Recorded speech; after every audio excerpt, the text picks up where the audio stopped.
දරුවනේ දාල් තිබ්බ සමාන්තර ශ්‍රේණි ගානව හදන්න නැති කියලා මං හිතනවා. හරි. අපි සාකච්ඡා කරමු ගාන.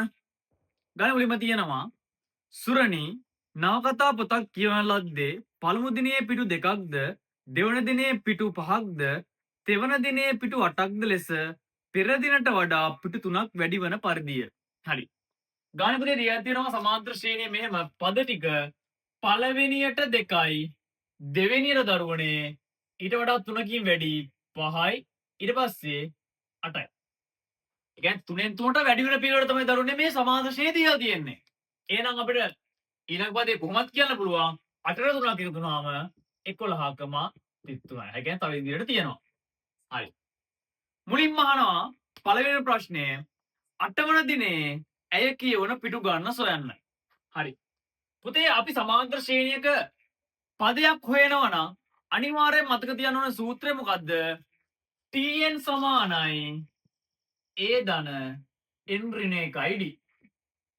මේකේ a කියන්නේ පළවෙනි පදේ පුතේ අපි පළවෙනි පදේ දන්නවා 2යි කියලා. ඒ වගේම අපි දන්නවා දරුවනේ මෙතන d කියන්නේ පොදු අන්තරය. පොදු අන්තරය කියන්නේ දරුවනේ පොදු අන්තරයක් කියන්නේ මේක නියතව ගමන් කරන පදය.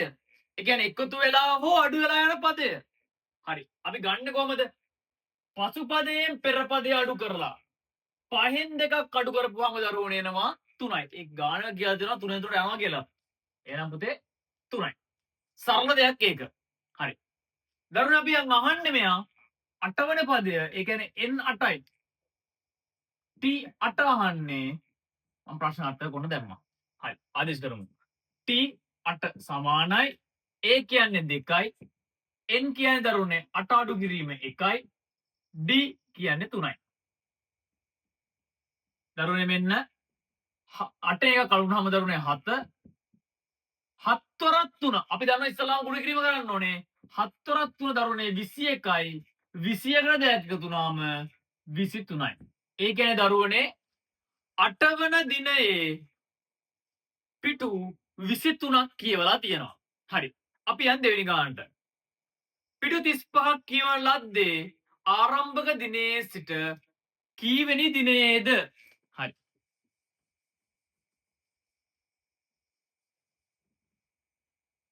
ආයෙත් පුතේ අහන්නේ කීවෙනි දවසේද? දැන් උදාහරණයක් ගත්තොත් මෙහෙම මට කියන්නකො පුතේ පිටු 5ක් කියවන්නේ කුමන දවසේද?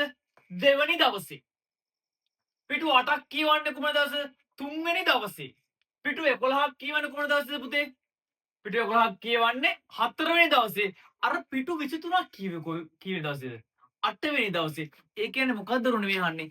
n පදේ. අපි n වලට 8 දාලානේ පුතේ. පිටු 23ක් කිව්ව 8 වෙනි දවසේ කියලා හෙව්වේද? හරි. එහෙනම් අපි පුතේ හොයන්න ඕනේ n අකුරයි.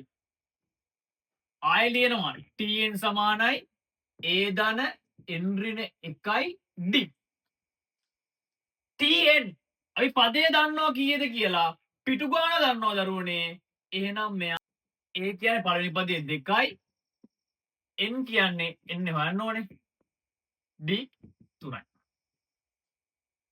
දරුවනේ අපි ඉස්සල්ලාම කරමු මෙන්න මෙයා ගුණ කරලෙමු 3 වරක්ෙන් 3යි n 3 වරක් 1 ඍණ 3යි. එළියේ ධන තිබ්බේ ඇතුලේ ඍණ තිබ්බේ ධමයි ඍණයි ගුණ කරනකොට ඍණම තමයි. හරි. දැන් දරුවනේ ලේසියෙන් හදුමු මෙහෙම. මේ ඍණ 3 මේ පැත්තට ගේනවා. එතකොට ධන 3යි. මේ ධන දෙක මේ පැත්තට ගේනවා ඍණ 2 සමානයි 3යි n. 35ට 3ක් එකතු වුණාම 38යි. ඒකෙන් දෙකක් අඩු වුණාම දරුවනේ අපිට එනවා 36 සමානයි 3යි n. දෙපැත්තම 3ෙන් බෙදනවා n සමානයි 12ක් කියනවා. ඒ කියන්නේ දරුවනේ පිටු 35ක් කියුවේ කීවෙනිද? 12 වෙනි දවසේ. හරි. ඔන්න දරුවනේ සාර්ථකව ගණන් දෙකක් අවසන් කරා. මම මේකත් මකනවා. අපි යන් ඊළඟ කොටසට. ඊළඟ කොටස මෙහෙම තියෙන්නේ දින n ගණනදී ඇය කියවන ලද මුළු පිටු ගණන අන්න මෙන්න මේ බව ඔප්පු කරනවා. පුතේ පැත්තකින් ලියා ගන්නවා n බෙදීම 2යි 3යි n ධන 1. මගින් ලැබෙන බව පෙන්වන්න පුතේ. දැන් පිටු ගණනක එකතුවක් ගන්නවා නම් පිටු ගන්න එකතුවක් ගන්න නම් ගන්න සූත්‍රය මොකක්ද?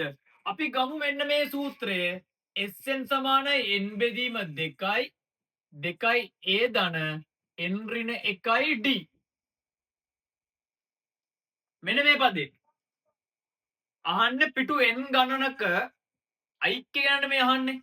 ඓක්‍යයක් ගැන අහන්නේ. ඔන්න පුතේ ආදේශ කරනවා. n කියන්නේ nම තමයි. n ගණනක අහන්නේ. a කියන්නේ දෙක ගුණ කිරීම 2යි. n ඍණ 1යි. d කියන්නේ පුතේ 3යි. හරි. n බෙදීම 2යි. දෙවරක් 2 4යි. තුන් වරක්ෙන් 3යි n. තුන් වරක් 1 ඍණ 3 කඩුත් අපි හදුවානේ. සරල දෙයක්. 4ෙන් 3ක් අඩු කරමු පුතේ මම ඉස්සරහින් ලියන්න. n බෙදීම 2යි. මම ඉතින් 3යි n ලියලා ඉන්න. මේ 3යි n ඔන්න මම ඉස්සරහින් ලිව්වා. 4ෙන් 3ක් අඩු වුණාම ධන 1යි. මෙන්න දරුවනේ උත්තරය ඉවරයි. හරි. සරල ගානක් දරුවනේ. අනිවාර්යෙන් මේක තියෙනවා නම් අනිවාර්යෙන් ඊළඟට අහන්නේ මේක සම්බන්ධව ඊළඟ කොටස. මේ මොකක් ඔප්පු කරගන්න තිබ්බොත් මේක සම්බන්ධව තමයි ඊළඟ කොටස අනිවාර්යෙන් ගාන අහන්නේ. මේකට පද ආදේශ කරලා ඊළඟ ගාන හදන්න තමයි අනිවාර්යෙන් අහන්නේ. රෙස්ටෙන් කියලා දාගන්න. සුරණී ඉහත නවකතා පොත දින 15කදී සම්පූර්ණයෙන්ම කියවා අවසන් කරයි. අවසන් දින 5දී කියවූ පිටු ගණන ඊට පෙර දිනවලදී කියවූ පිටු ගණනට වඩා පිටු 35ක් වැඩි බව පෙන්වන්න. හරි. මෙයා පුතේ දින 15කදී සම්පූර්ණවම කියවලා ඉවරයි. අපි බලමු දින 15කදී කියවූ පිටු ගණන කීයද කියලා. හරි. දින 15කදී කියපු ගණන යමු S15 එන්න පුතේ 15 දාන්න. 3 ගුණ කිරීම 15 එකතු කිරීම 1යි. හරි. 15 යට 2යි. පුතේ 3 අරක් 15 අපිට එනවා 45 එකතු කිරීම 1යි. ඔන්න 15 යට 2යි 45ට එකක් 46යි. පුතේ හරහට කැපෙනවා මෙන්න. දෙවරක් 1යි දෙවරක් 23යි. 23 15න් ගුණ කරමු පැත්තක. 5 3 15න් 5 දැම්ම එකක් ඉතුරුයි. 5 වරක් 10යි 1යි 11යි. 1 වරක් 3 3යි 1 වරක් 2 2යි. 5යි 4යි 3යි.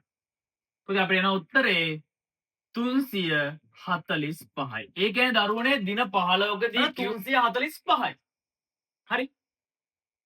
හරි. ඔන්න පුතේ මුලින්ම අපි ගත්ත දින 15කදී කියපු ගමන් ඒක පැත්තකින් ලියා ගන්නම්. ආදේශික ප්‍රතිවිරුද්ධ දරුවනේ මෙන්න ඔන්න මම පැත්තකින් ලියා ගන්නවා. දින 15කදී කියවූ පිටු ගණන. පිටු ගණන 345යි. හරි. අපි ඊට පස්සේ අහන්නේ මොකකටද කියලා බලන්න. ගානේ මෙහෙම තියෙනවා. දැන් මුළු දින 15කදී පුතේ කියවලා තියෙනවා පිටු 345ක්. අපෙන් අහන්නේ මෙහෙමයි. අවසාන දින 5දී කියවූ පිටු ගණනනේ පුතේ. හරි. මම පුතේ දින 15ක් නම් අවසාන 5යින් කරපුවම දින කීයකද අපි හොයන්න ඕනේ? දින 10කයි හොයන්න ඕනේ. Sn සමාන n බෙදීම 2යි 3යි n ධන 1. පුතේ අවසාන දින 5 ගන්න නම් මම ඉස්සලා මේ දින 15න් 5ක් අයින් කරලා දින 10ක් වල ඉන්නම්කෝ. 10 බෙදීම 2යි 3 ගුණ කිරීම 10 එකතු කිරීම 1. 10 අපිට කෙලිම ලේසි පුතේ බෙදන්න 10 දෙකෙන් දුන්නා 5යි 3 වරක් 10 30 එකතු කිරීම 1යි. 5 ගුණ කිරීම 31යි. පුතේ ලේසියෙන්ම ගුණ කරගන්න පුළුවන්. 5 වරක් 1 5යි 5 වරක් 3 15යි. 155ක් කියලා ලේසියෙන් උත්තරේ ගන්න පුළුවන්. හරි. දැන් සරලව හදලා ඉවරයි දරුවනේ. මම ඒකත් පැත්තක ලියා ගන්නම්. දින 10කදී කියවූ පිටු ගණන සමාන 155යි. හරි. දැන් අපි ගාන හදලා බලමු මේ කියන දේ ඇත්තද කියලා. දැන් දරුවනේ මේ තියෙන්නේ දින 15කදී කියවූ පොත් ගණනේ පිටු ගණන. මේ තියෙන දින 10කදී කියවූ පිටු ගණන. හරි. පුතේ 345න් 155ක් අඩු කරපුවාම මොකක්ද එන්නේ? දින 10කදී 155 මේ දින 15කදී එහෙනම් 10 ඉඳන් 15 අතර ඒ දිනවලදී කිව්ද මෙතනින් අපිට එන්නේ? අඩු කරමු 0.14න් 5ක් අඩු කරපුවාම 9යි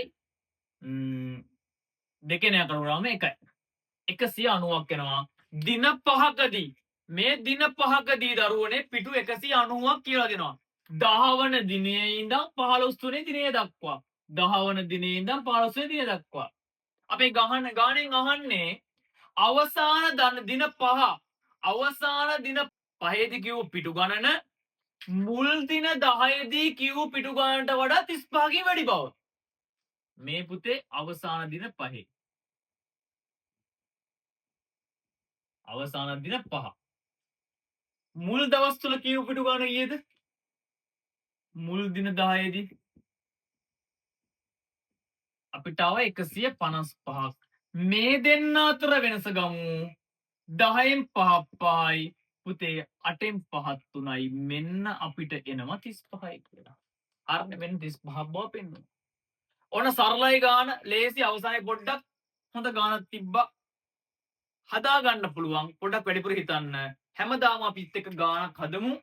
ගානක් හදලා සාමාන්‍ය පෙළ ගාන ගොඩ දාගමු. අනිවාර්යෙන් පුතේ SKMS Kosala Abeyratne YouTube channel එක subscribe කරන්න.